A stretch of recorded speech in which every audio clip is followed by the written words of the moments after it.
우리나라 경기 경제 상황이 좀 좋지 않은데 5월 경상수지 발표가 그저께 있었잖아요. 예, 금요일에 그렇습니다. 있었는데 예. 우리나라 경상수지가 그동안 계속 적자였다가 반짝 흑자로 돌아섰다가 다시 적자, 그리고 다시 흑자로 돌아섰다면서요. 예, 그렇습니다. 경상수지가 어떻게 흑자가 난 겁니까?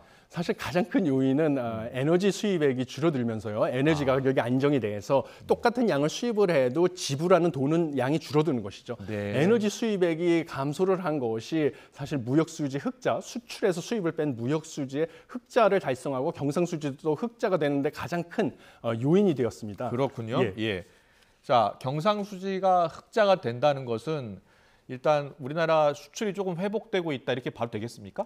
수출은 뭐 지금 자동차 같은 일부 산업에서는요 수출이 호조를 보이고 있는데요. 가장 중요한 것은 우리나라의 그 단일 수입 품목으로서 최대 수출 비중을 차지하고 있는 반도체 수출 같은 경우는 여전히 지금 안 좋은 상황입니다. 그래서 당장 뭐 수출이 호조를 보인다라고 예측을 하기도 어렵거든요. 왜냐하면 자동차 같은 경우는 일본 자동차하고 미국 시장에서 경쟁을 많이 하고 있는데요. 일본은 지금 지속적인 엔저 현상 때문에 일본 자동차의 미국 시장 내에서 가격 경쟁력은 점점 올라가고 있는 상황이라서요. 그렇군요. 지금 뭐 수출이 조기에 회복될 것이라고 안심하기에는 아직 이르다라고 보고 있습니다. AI 투자가 확대될 것이다라는 예상이 나오면서 미국의 엔비디아 같은 반도체 기업들의 주가가 크게 올랐던데요. 예, 그렇습니다. 예, 하반기나 내년 초쯤에 우리나라 반도체 수출도 늘 가능성이 있겠습니까?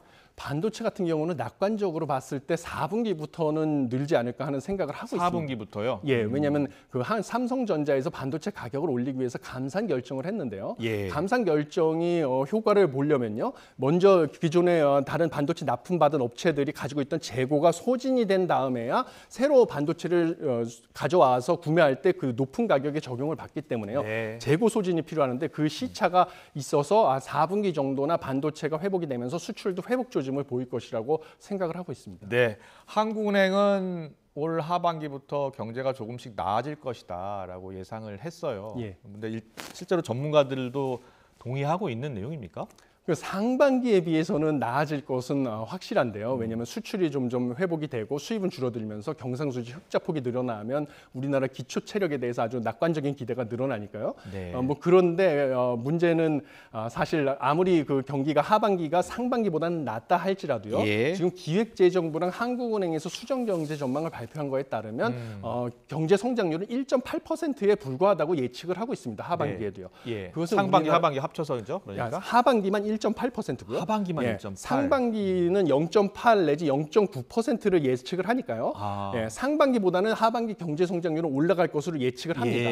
그런데 문제는 하반기 경제 성장률 자체도 우리나라의 잠재 성장률이 2%에 못 미치는 수준이라서요. 이것은 경제학에서 봤을 때 경기 침체 내지 둔화거든요.